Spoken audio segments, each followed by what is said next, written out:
बस।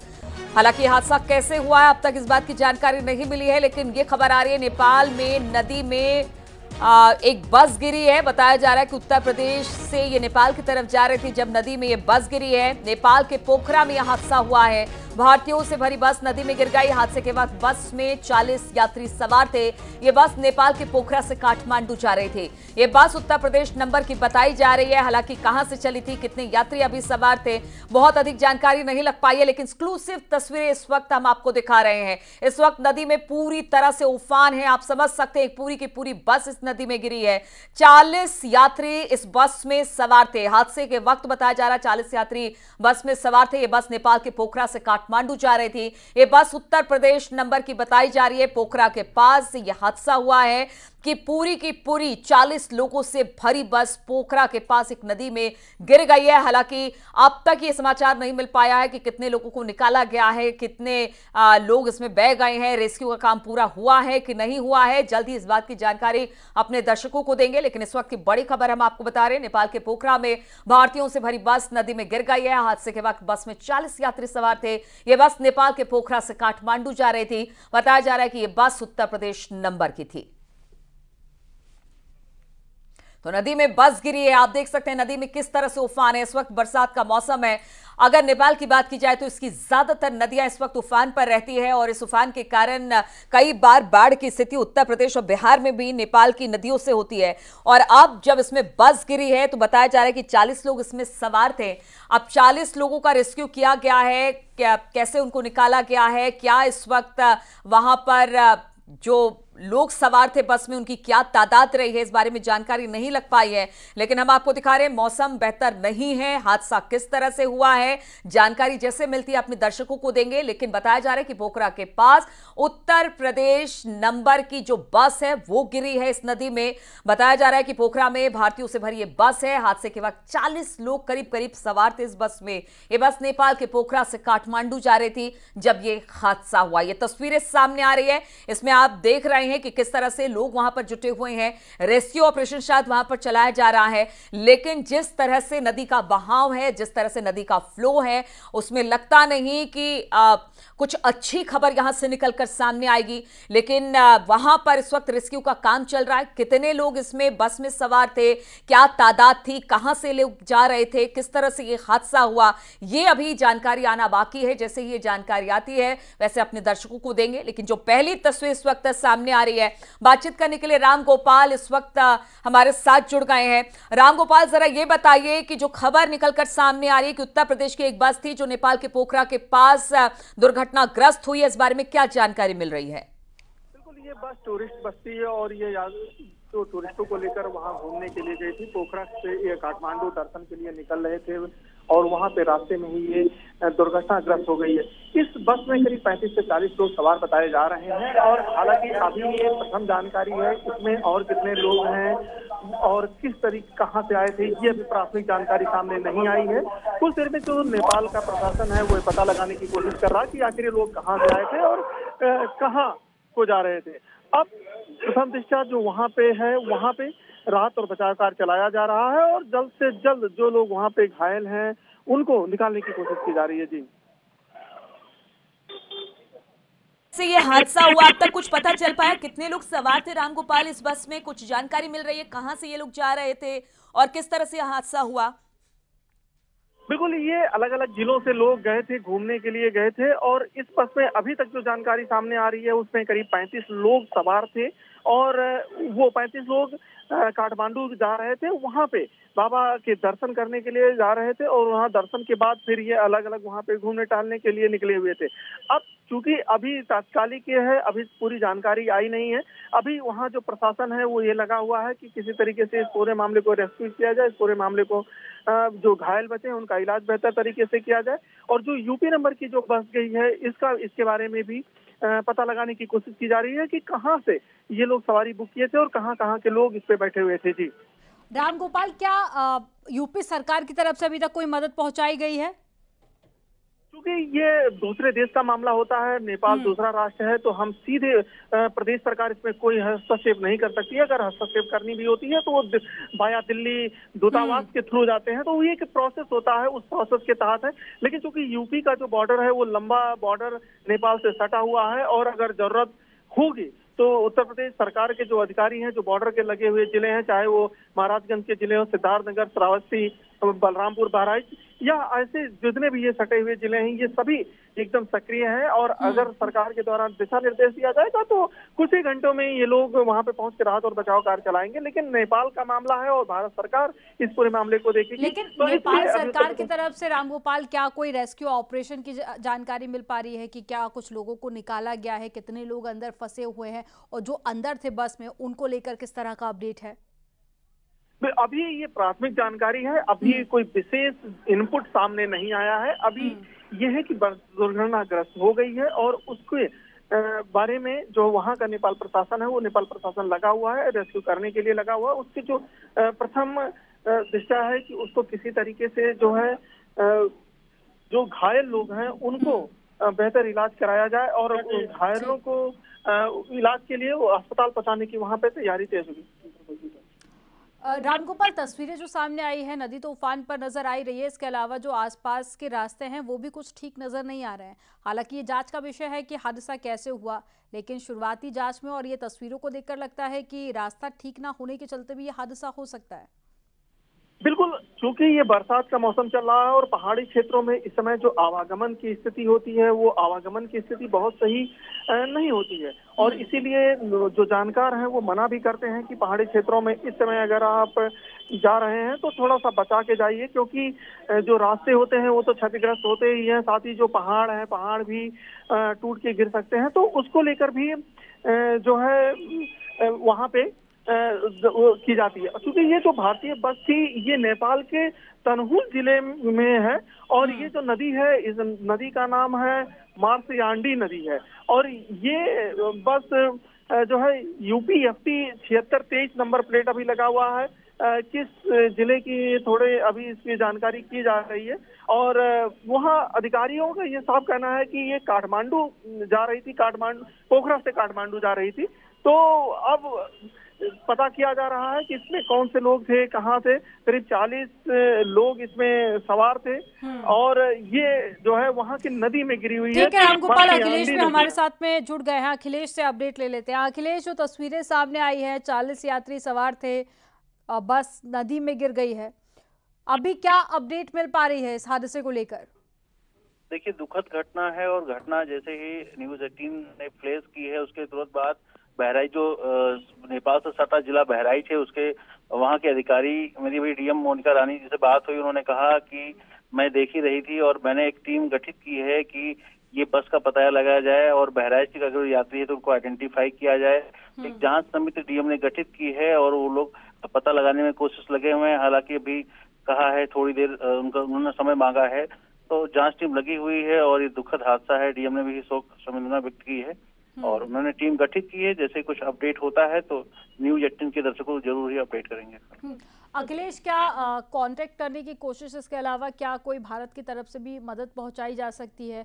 40 यात्रियों का जो जिक्र किया जा रहा है, क्या अभी ये जानकारी मिल पाई है कि उनमें से क्या बहराइच के भी रहने वाले थे, यूपी के कितने रहने वाले थे, क्या अदर स्टेट के लोग भी इसमें शामिल थे?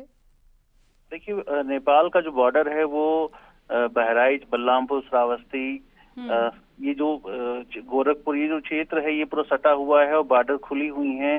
तो अभी तो चूंकि लोग आइडेंटिफाई नहीं हुए हैं, बस की भी जांच चल रही कि कहाँ की बस थी। तो कुछ अभी आगे कुछ निकल के आता बस कहाँ की, तो उसके बाद ही कुछ बता पाना संभव होगा कि यात्री कहाँ के थे। लेकिन ये संभव होता है कि बहराइच और श्रावस्ती और ये गोंडा जो सटे जिले हैं नेपाल से, वहाँ के लोग नेपाल जाते हैं, घूमने जाते हैं। काठमांडू जो ज्योतिर्लिंग है भोलेनाथ का, वहाँ भी दर्शन के लिए जाते हैं। तो ये आशंका जरूर है कि यहाँ के लोग भी हो सकते हैं।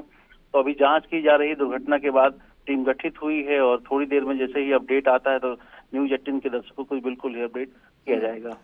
रेस्क्यू ऑपरेशन को लेकर किस तरह का अपडेट मिल पा रहा है? क्या सुरक्षित कुछ लोगों को निकाला गया है? हालांकि ये अभी जांच का विषय है, लेकिन अभी शुरुआती जांच में क्या कारण निकलकर सामने आ रहा है इस हादसे का? देखिए वो हिल एरिया है और इस समय जो मौसम है, बरसात का मौसम है, लैंडस्लाइड हो रहा है हर जगह। तो चूंकि अब यूपी की बसें हैं, चूंकि वहाँ के जो ड्राइवर होते हैं नेपाल के, वहाँ के वेल ट्रेंड होते हैं, उनको पहाड़ियों पे कैसे ड्राइव करना है।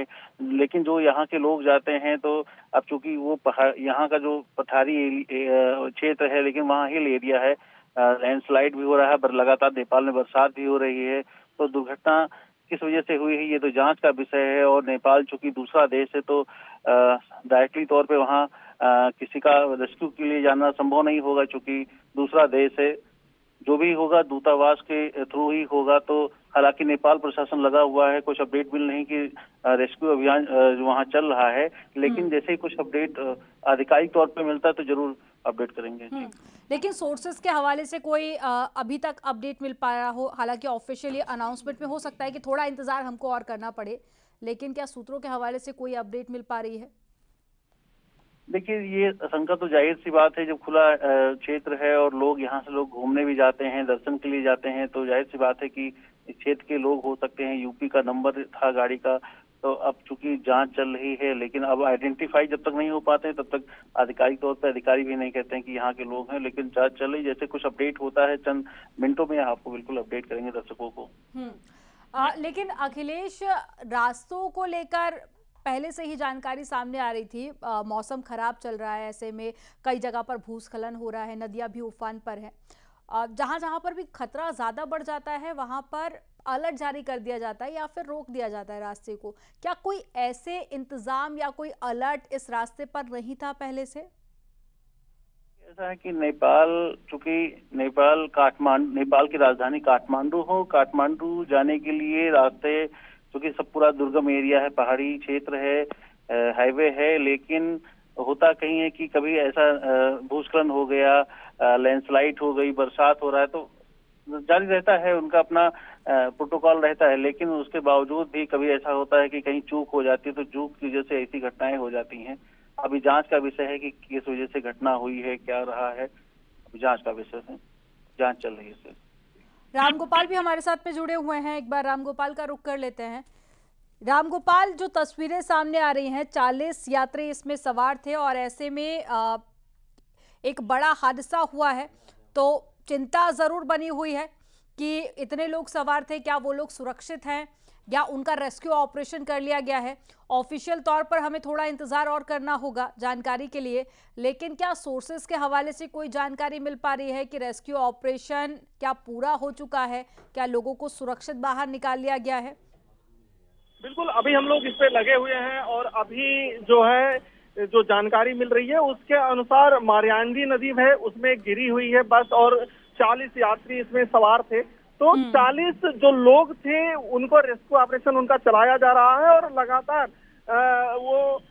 ये पता करने की कोशिश की जा रही है कि कहाँ पे, क्योंकि जो भारतीय सीमा है, भारतीय सीमा से करीब करीब 200 किलोमीटर से अधिक की दूरी पे ये हादसा हुआ है और वो हादसा जो है पोखरा से काठमांडू के रास्ते पे हुआ। इस वक्त चूंकि नेपाल में बहुत बारिश हो रही है और बारिश के कारण जितनी भी पहाड़ी नदियां हैं वो सभी उफान पे हैं। इसी कारण आप सिर्फ नेपाल में ही नहीं, आप पूर्वांचल में भी देखिए और पूर्वांचल से जितनी भी नदियां के बह रही है, उत्तर प्रदेश की अधिकतर नदियां इस वक्त चढ़ाव की तरफ है और सभी नदियां खतरे के निशान के करीब करीब पहुंच रही है। तो नेपाल में जो बारिश है उस बारिश का असर यहाँ पे दिखाई पड़ रहा है, तो इसीलिए यहाँ पे कंटिन्यू जो है इस तरीके की घटना हुई है और थोड़ा सा रेस्क्यू करने में चूंकि नेपाल प्रशासन लगा हुआ है, नेपाल प्रशासन ये कोशिश है कि जल्द से जल्द रेस्क्यू करके लोगों को बाहर निकाला जाए, जो सुरक्षित बचे हैं, जो बच गए हैं, उनको इलाज कराया जाए और नहीं तो पहचान की जाए। तो अभी जो प्रथम दृष्टया जो जानकारी सामने आ रही है वो ये है कि नेपाल प्रशासन पूरी तरीके से सक्रिय है और भारत की तरफ से जो उत्तर प्रदेश प्रशासन की तरफ से है वो भी अब कोऑर्डिनेट करने के लिए जुट गए हैं। सरकार भी यहाँ से कोऑर्डिनेट कर रही है कि कहाँ से ये लोग गए थे, किस तरीके के लोग थे और जो आपदा हुई है, जो घटना हुई है उसमें क्या स्थिति है। तो यहाँ का अभी जो आपदा विभाग है, अभी हमारी थोड़ी देर पहले बात हुई है, तो उनको अभी इसमें कोई बेसिक जानकारी नहीं है। उनको जितनी जानकारी हम लोगों के पास, आपदा के पास भी वही बेसिक जानकारी अभी उनके पास भी है, तो वो भी इंतजार कर रहे हैं कि क्या स्थिति होने वाली है। जी क्या अगर नेपाल के प्रशासन की बात कर ले, क्या उनकी तरफ से कोई जानकारी अभी तक ऑफिशियल तौर पर दी गई है या कोई वक्त उन्होंने वक्त बताया हो कि कब तक रेस्क्यू ऑपरेशन पूरा कर लिया जाएगा?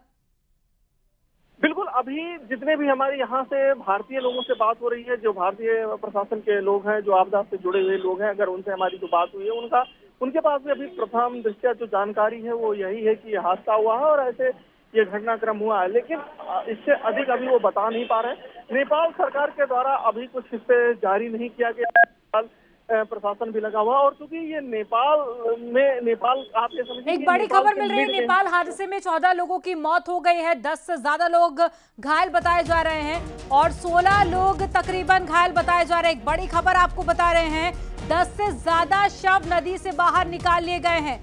बस में 35 से ज्यादा लोग सवार थे। पोखरा से काठमांडू जा रही थी बस। बेहद दुखद हादसा और 14 लोगों की मौत हो गई है और साथ ही 16 लोग घायल बताए जा रहे हैं। 10 से ज्यादा शव नदी से बाहर निकाल लिए गए हैं। तो एक बड़ी खबर आपको बता रहे हैं, दुखद खबर। उत्तर प्रदेश की ये बस थी और उत्तर प्रदेश के ही कई लोग काठमांडू जा रहे थे दर्शन करने के लिए और इसी बीच हादसा हो जाता है और नदी के किनारे पर बस पलट जाती है। दुर्घटना के बाद फिर राहत और बचाव कार्य भी किया जा रहा है। 14 शव बरामद कर लिए गए हैं। 16 घायल यात्री बताए जा रहे हैं जिन्हें सुरक्षित बचा लिया गया है, अस्पताल में भर्ती कराया गया।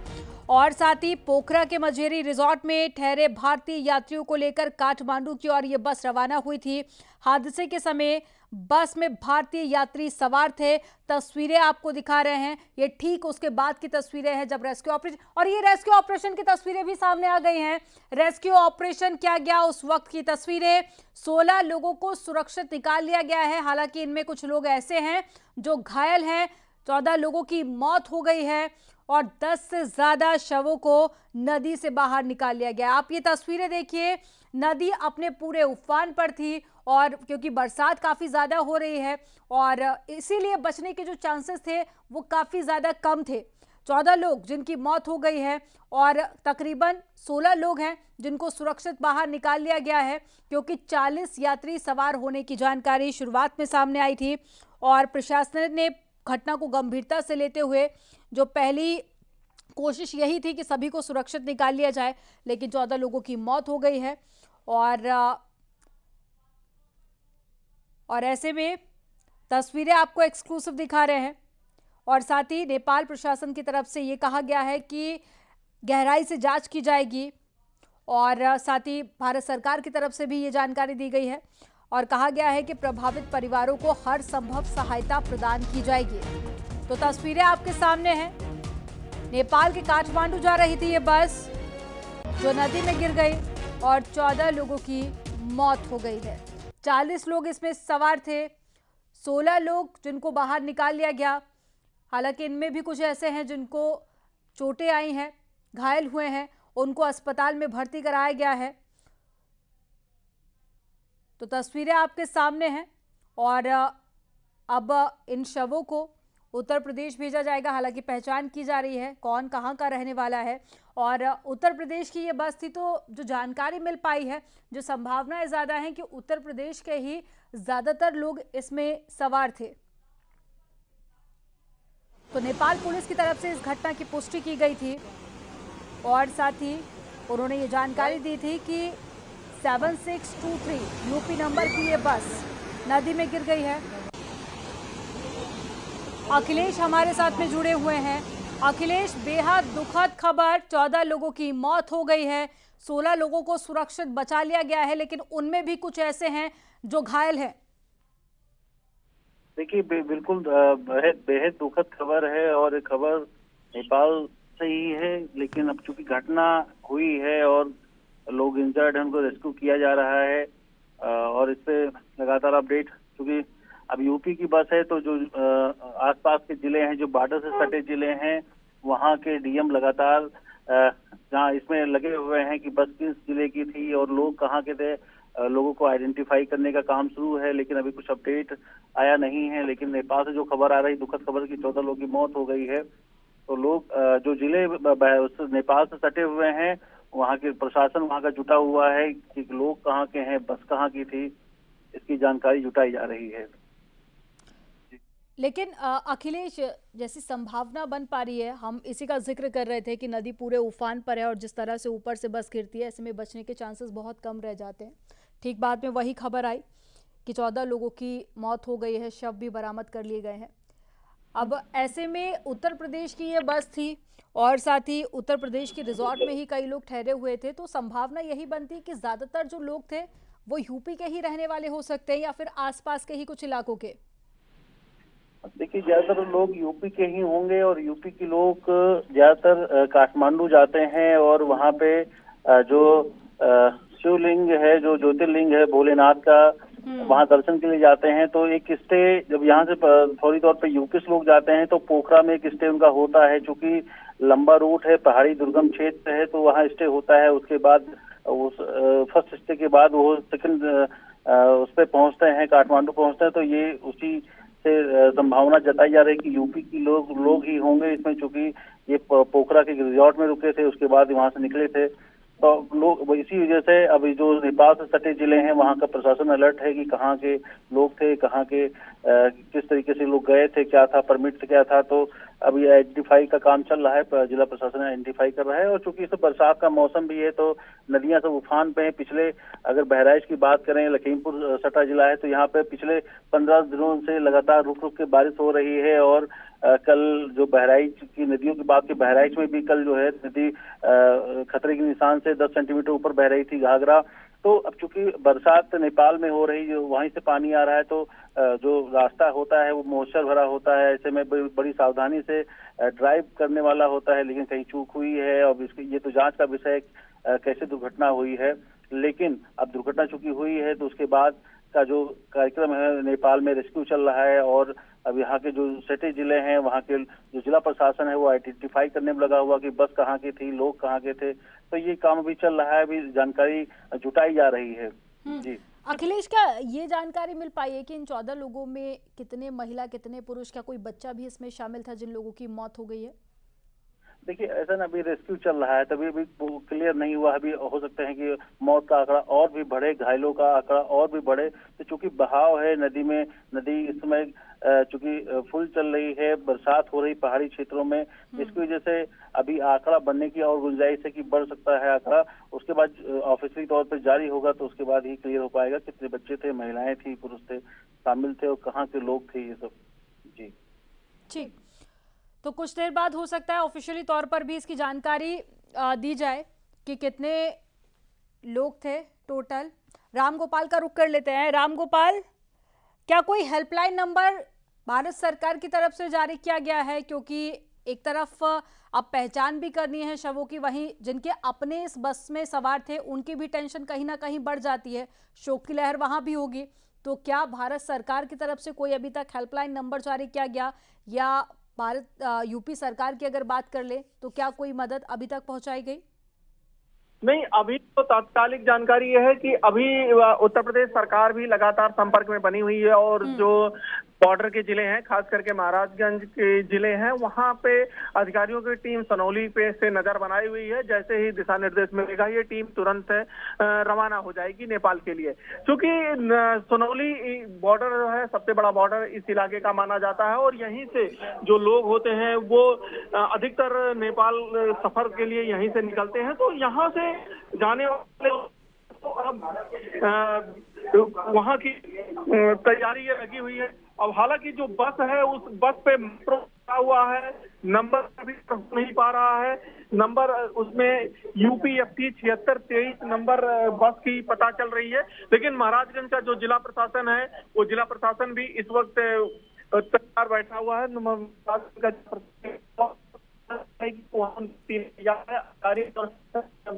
तो बिल्कुल देखिए, 7623 ये नंबर प्लेट है जो बस नदी में गिरी है। और ये तस्वीरें भी आप देख पा रहे हैं, यूपी की ये बस थी। दुर्घटना के बाद में राहत और बचाव कार्य तुरंत शुरू कर दिया गया। 14 शव बरामद कर लिए गए हैं। 16 घायल यात्रियों को सुरक्षित बचा लिया गया है। हालांकि कुछ लोग इसमें घायल हैं। शुरुआत में जानकारी यही सामने आ रही है कि 40 लोग इसमें सवार थे। हालांकि रेस्क्यू ऑपरेशन चल रहा है, छानबीन अभी भी की जा रही है, तो ये आंकड़ा और भी ज़्यादा बढ़ सकता है।